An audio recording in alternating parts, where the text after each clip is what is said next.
तो आज हम पढ़ेंगे identification of the primary, secondary और टर्शरी अल्कोहल्स। इसमें हमने दो टेस्ट पढ़े। कौन कौन सा टेस्ट है?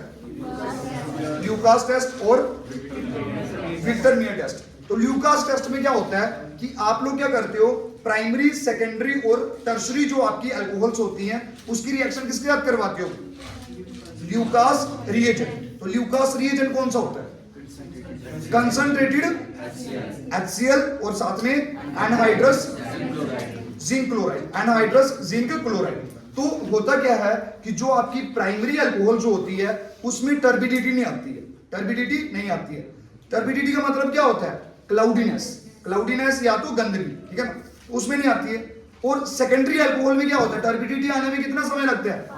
5 मिनट। और जो आपकी 3 डिग्री अल्कोहल है उसमें टर्बिडिटी इमीडिएटली आ जाती है, फटाफट टर्बिडिटी आ जाती है। तो आपको पता लग जाता है कि अल्कोहल कौन सी है, प्राइमरी है, सेकेंडरी है या 3 डिग्री। और उसी प्रकार से फिर आप लोगों ने टेस्ट देखा विक्टर-मीयर टेस्ट। विक्टर-मीयर टेस्ट में क्या देखा?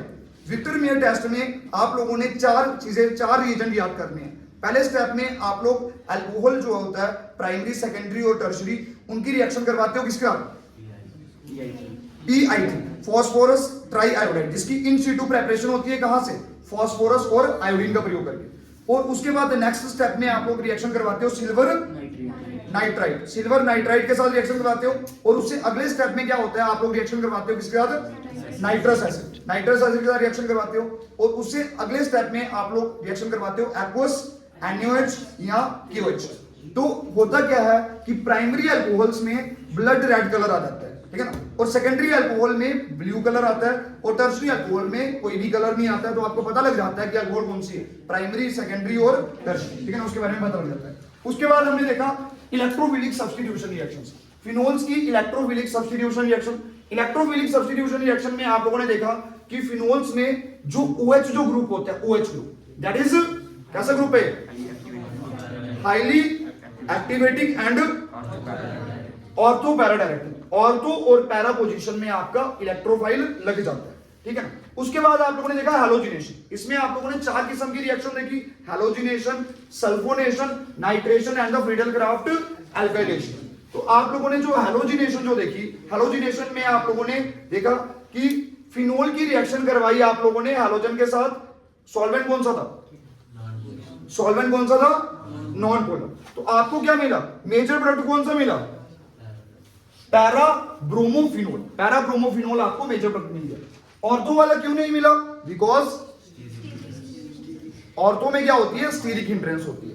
उसी प्रकार से जब फिनोल की रिएक्शन आप लोगों ने ब्रोमीन के साथ करवाई in the presence of the water as a solvent, तो क्या हो गया? आपका क्या बना? 2,4,6 ट्राइब्रोमोफिनोल के व्हाइट प्रेसिपिटेट मिले, जिससे आपको पता लग गया ये क्या भाई आपका कौन सा सॉल्वेंट था? Polar solvent. और उसी प्रकार से आप लोगों ने सल्फोनेशन करी। सल्फोनेशन में क्या करा?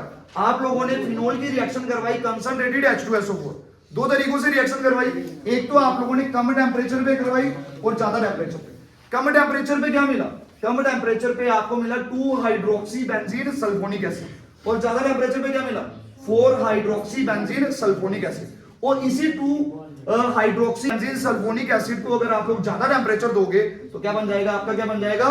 4 हाइड्रोक्सी बेंजीन सल्फोनिक एसिड। और उसी प्रकार से आप लोगों ने नाइट्रेशन करी। नाइट्रेशन में आप लोगों ने डाइल्यूट HNO3 के साथ रिएक्शन करी और कंसंट्रेटेड HNO3 के साथ रिएक्शन करी।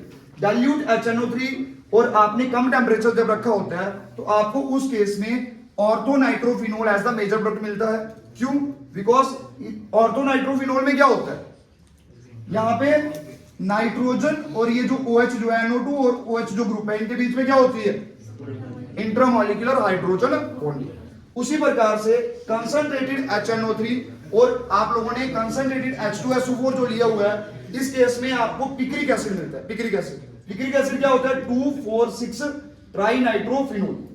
और इसकी जो यील्ड होती है ये क्या होती है? पुअर। अगर आपको चाहिए ज्यादा क्वांटिटी में पिक्रिक एसिड तो क्या करना पड़ेगा? क्या करना पड़ेगा उस केस में? उस केस में आपको इसकी रिएक्शन करवानी है किसके साथ? Concentrated H2SO4। तो ये क्या हो चुकी है? सल्फोनेशन। तो यहां पे आपका फिनोल 2 सल्फोनिक एसिड और फिनोल 4 सल्फोनिक एसिड मिलता है। और नेक्स्ट स्टेप में आपको क्या करनी पड़ती है? नाइट्रेशन कंसंट्रेटेड HNO3 के साथ और डीसल्फोनेशन। तो आपको क्या मिल जाएगा? 2,4,6 ट्राई नाइट्रोफिनोल, और ये मतलब पिक्रिक एसिड मिल जाएगा। लास्ट स्टेप में आप लोगों ने क्या करा, फिनोल की रिएक्शन करी मिथाइल क्लोराइड के साथ, तो आपको क्या मिल गया, ऑर्थोक्रिसोल और पैराक्रिसोल। तो ये हो चुकी है आपकी रिएक्शन। ठीक है, थैंक यू।